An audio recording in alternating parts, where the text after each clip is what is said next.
Hi friends, welcome to my channel. ఈరోజు video చాలా ఇంట్రెస్టింగ్గా ఉందండి. వీడియోని ఎక్కడ స్కిప్ చేయకుండా ఎండ్ వరకే చూసేయండి. ఇక దీక్షితులు గారితో ఇలా అంటుంటాడు మిత్ర, మా అమ్మ ఎవరి కోసం మాట్లాడడానికి వచ్చిందో నాకు తెలుసు దీక్షితులు గారు అనగానే, ఎవరి గురించి అని దీక్షితులు గారు అడుగుతూ ఉంటారు. తన కోడలి గురించి అని అనగా దీక్షితులు గారు షాక్ అవుతూ ఉంటారు. ఇక ఏంటి అరవింద కోడల అని దీక్షితులు గారు అంటూ ఉండగా, అవును అదే కాబోయే కోడలు అనగానే ఇక లక్ష్మి షాక్ అవుతూ ఉంటుంది.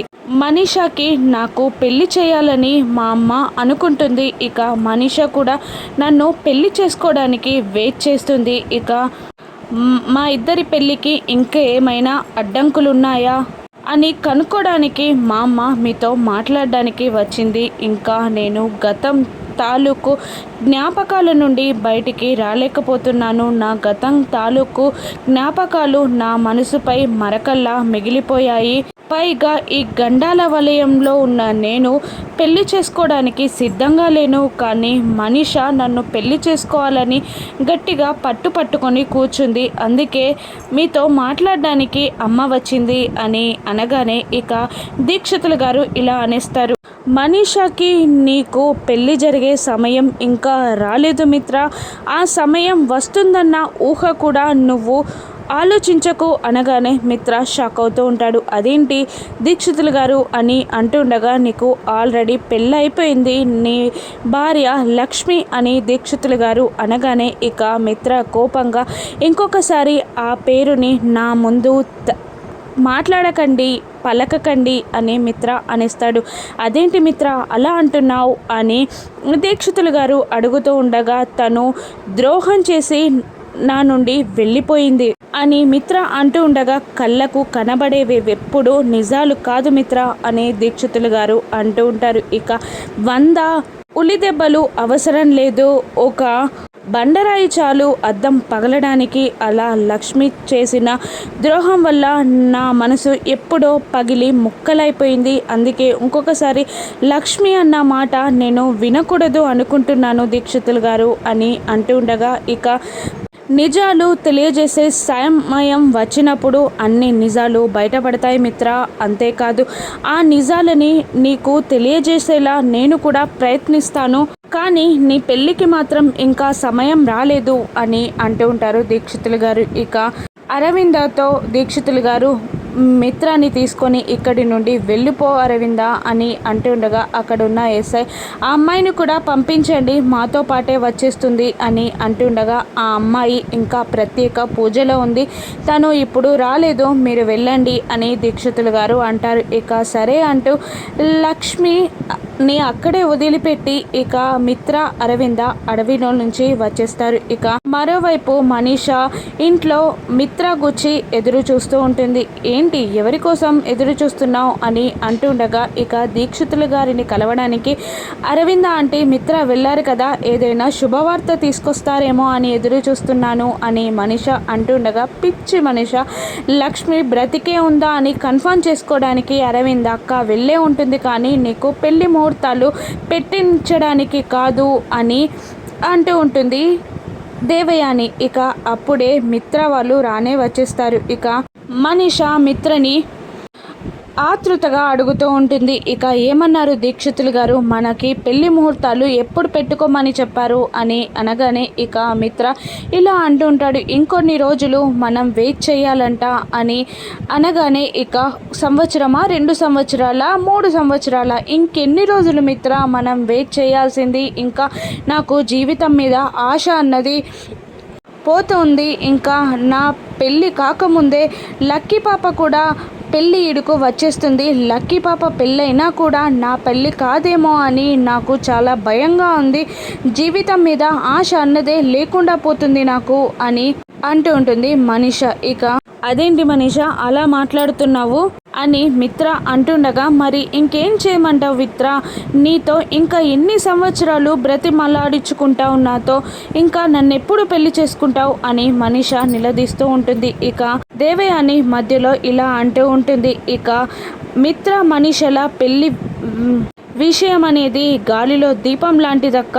అందుకనే నేను ఇంకా మిత్ర పెళ్ళి జరిగే వరకు ఆగాలి అనుకోవట్లేదు. ఇక వివేక్కి పెళ్ళి చేద్దాం అనుకుంటున్నాను. ఒక పెళ్లి సంబంధం కూడా చూశాను.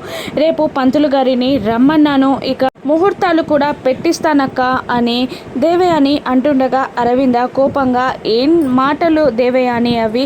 పెళ్ళి అనేది చాలా పెద్ద విషయం. నలుగురితో మాట్లాడాలి, చర్చించాలి, అప్పుడే కదా నిర్ణయం తీసుకోవాల్సింది అని అంటుండగా ఇక అప్పుడే అక్కడికి వివేక్ వచ్చి, ఏం మాట్లాడుతున్నావు మామ్ నువ్వు? నేను జాహ్నవిని ప్రేమించాను, జాహ్నవినే పెళ్లి చేసుకుంటాను అని అంటూ ఉంటాడు. వివేక్, ఏంట్రా నువ్వు జాహ్నవిని పెళ్లి చేసుకోవడానికి నేను ఎప్పటికీ ఒప్పుకోను అని అంటూ ఉండగా ఇక అమ్మ, నేను నీ నిర్ణయం కోసమే వెయిట్ చేస్తున్నాను. నేను జాహ్నవిని తప్ప వేరే వాళ్ళని పెళ్లి చేసుకోను అని వివేక్ తేల్చి చెప్పగానే ఇక దేవయాని ఇలా అంటూ ఉంటుంది, నీ నిర్ణయం నువ్వు తీసుకున్నావు కదా, ఇక నా నిర్ణయం కూడా చెప్తున్నాను విను. జాహ్నవిని పెళ్లి చేసుకోవడానికి నేను ఈ జన్మలో ఒప్పుకోను.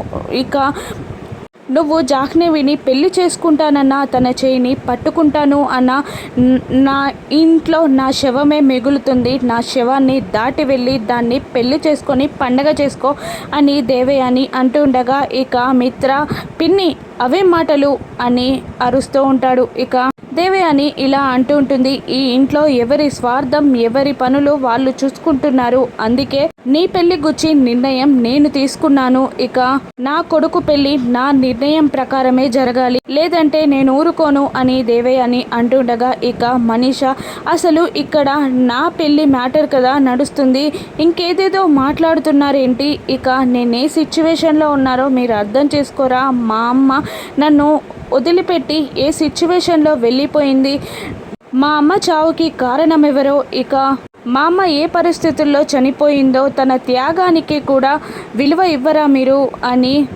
మీరు పెద్ద మనుషుల్లా ప్రవర్తిస్తున్నారా అని మనీష అంటుండగా, పెద్ద మనుషులు పెద్ద నిర్ణయాలు అంటూ అంత పెద్ద మాటలు ఎందుకు మాట్లాడుతున్నావు మనీష? అసలు మీ అమ్మ చావుని కారణంగా పెట్టుకొని నువ్వు ఎన్ని నాటకాలు ఆడావో, ఎన్ని వేషాలు వేసావో, ఎన్ని డ్రామాలు ఆడావో నేను కూడా చెప్పనా? నా నోరు విప్పమంటావా అని అరవింద మనీషని బెదిరిస్తూ ఉంటుంది. ఇక మిత్ర ఇదంతా వింటూ, ఏంటి మామ్, తన తల్లి చావుని అడ్డు పెట్టుకొని మనీష నాటకాలు వేసిందా ఏంటి మామ్ అని అంటుండగా ఇక అరవింద, ఇప్పుడు అవి నువ్వు తెలుసుకోవాల్సిన అవసరం లేదులే మిత్ర అంటూ కోపంగా పైకి వెళ్ళిపోతుంది. ఇక మిత్ర మనీషకి వార్నింగ్ ఇస్తూ ఉంటాడు. ఇక మనిద్దరి పెళ్ళి కావాలన్నా నువ్వు ఇంట్లో ఉన్న వాళ్ళతో సత్సంబంధాలు మెయింటైన్ చేయాలి, అప్పుడే అందరి మధ్యలో బాండింగ్ బాగుంటేనే మన పెళ్ళికి బాటలు పడతాయి అని అంటూ కోపంగా వెళ్ళిపోతాడు మిత్ర. వివేక్ కూడా అక్కడి నుండి వెళ్ళిపోగానే దేవయాని ఇలా అంటుంటుంది, నీ మనసులో బాధ కోపం ఉన్నాయని నాకు అర్థమవుతుంది, కానీ నువ్వు కంట్రోల్లో ఉండు, లేదంటే నీకు వచ్చిన నిజాలన్నీ మిత్రకి అరవింద్ అక్క చెప్పేసిందంటే ఇక నిన్ను జన్మలో మిత్ర పెళ్లి చేసుకోడు అని అంటుండగా ఇక అది కాదంటీ, ఇక రేపు పెళ్లి మండపంలో వివేక్ పెళ్లితో పాటు నాకు మిత్రకి పెళ్లి జరిగే ప్లాన్ నేను వేస్తున్నాను అని అంటూ ఉంటుంది మనీష. ఇక మరోవైపు అర్జున్ లక్ష్మి ఇంటికి రాలేదని టెన్షన్ పడుతూ అటు ఇటు తిరుగుతూ పోలీస్ కంప్లైంట్ కూడా ఇస్తాడు. ఇక ఎస్ఐకి కాల్ చేసి ఇంకా ఎంక్వైరీ చేయలేదా, కంప్లైంట్ ఇచ్చి చాలా టైం అయింది అని అంటుండగా ఇక వాళ్ళ అమ్మగారు వసుంధర ఇలా అంటూ ఉంటారు, ఇక ఏం కంగారు పడకున్నానా, తను వచ్చేస్తుంది అని అంటుండగా, ఇంత సమయమైనా రాకపోయేసరికి కంగారు ఉండదా అమ్మా అని అంటూ ఉంటాడు అర్జున్. ఇక ఇలా అంటుంటుంది వసుంధర, నీ కంగారు నాకు అర్థమైంది, నువ్వు మాటల్లో చెప్పలేకపోయినా లక్ష్మి పైనున్న నీ ప్రేమ నాకు అర్థమవుతుంది అని అంటుండగా, ఇది ప్రేమ కాదమ్మా, ఇన్నాళ్ళుగా తను మనతో కలిసున్నందుకు ఇది అభిమానం అనుకో, ఆత్మీయతమ్మా అని అంటుండగా, నువ్వు చెప్పకపోయినా నాకు నీ ప్రేమ అర్థమవుతుందిరా అని వసుంధర అంటుండగా ఇక ఇంటి ముందు ఆటో సౌండ్ వినబడుతుంది. ఇక జున్ను కూడా బయటికి వస్తాడు. ఇక లక్ష్మి రాగానే జున్ను లక్ష్మిని వాటేసుకొని, ఇంతసేపు ఎక్కడికి వెళ్ళావమ్మా, ఎంత టెన్షన్ పడ్డాను అని అంటూ ఉంటాడు జున్ను. ఇక ఎందుకు టెన్షన్ పడ్డావు నానా అని అంటుండగా, నా టెన్షన్ పక్కకు పెట్టు, నాకన్నా ఎక్కువగా 100 రెట్లు అర్జున్ బాబా టెన్షన్ పడ్డాడు. అంతేకాదు నువ్వు కనిపించట్లేదని పోలీస్ కేసు కూడా ఫైల్ చేపించాడు, పోలీస్ కంప్లైంట్ కూడా ఇచ్చాడు అని జున్ను అనగానే ఇక లక్ష్మి కోపంగా అర్జున్ని, ఏం చేస్తున్నారు అర్జున్ గారు మీరు, నేను కనిపించట్లేదని పోలీస్ కేసు పెట్టారా అని అంటుండగా, అవును లక్ష్మి, నువ్వు కనబడట్లేదని చాలా టెన్షన్ వచ్చింది, నీకేమైపోయిందో అని కంగారుగా నీ ఫోటోని ఆ ఎస్ఐకి పంపి వెతకమని చెప్పాను అని అంటుండగా, ఇక వసుంధర, నువ్వు కనిపించట్లేదని తల్లి పిల్లాన్ని వెతికినట్టు కంగారుగా వెతికాడమ్మా, చాలా బాధపడ్డాడు, భయపడ్డాడు అని వసుంధర అంటుండగా, ఇక లక్ష్మి కోపంగా, ఏం చేస్తున్నారు అర్జున్ గారు మీరు, నా విషయాల్లో జోక్యం చేసుకోవద్దని చెప్పానా, నన్ను నలుగురికి పరిచయం చేయొద్దని, 10 మందిలోకి నేను వెళ్ళనని, 100 మందిని కలవకూడదని నేను చెప్పాక కూడా నా పైన పోలీస్ కంప్లైంట్ ఎందుకు ఇచ్చారు మీరు అని అంటుండగా, అర్జున్, నువ్వు రాకపోయేసరికి కంప్లైంట్ ఇవ్వడం తప్ప లక్ష్మి అని అంటూ ఉంటాడు అర్జున్ అమాయకంగా. ఇక లక్ష్మి కోపంగా ఇంకా తిడుతూనే ఉంటుంది. అసలు మీకు తెలిసి చేస్తున్నారో తెలియక చేస్తున్నారో అర్థం కావట్లేదు, ఇప్పుడు నా ఫోటోని అందరికీ పంపించారు, ఇప్పుడు వాళ్ళు ఎవరెవరికి చూపిస్తారో ఏం చేస్తారో అని అంటూ ఉంటుంది లక్ష్మి. ఇక నువ్వు కనిపించట్లేదని బాధ్యత తీసుకోవడం తప్ప లక్ష్మి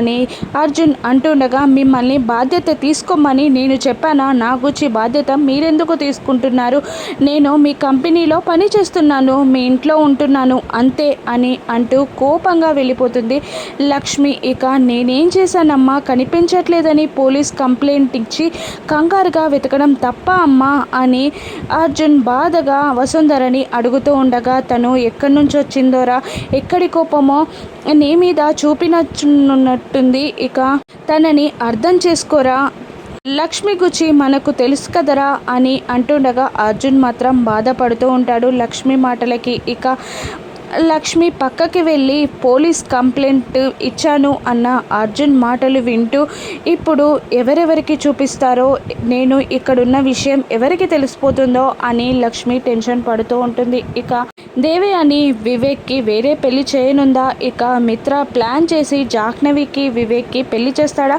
రాను ఎపిసోడ్స్లో చూద్దాం. Thank you for watching.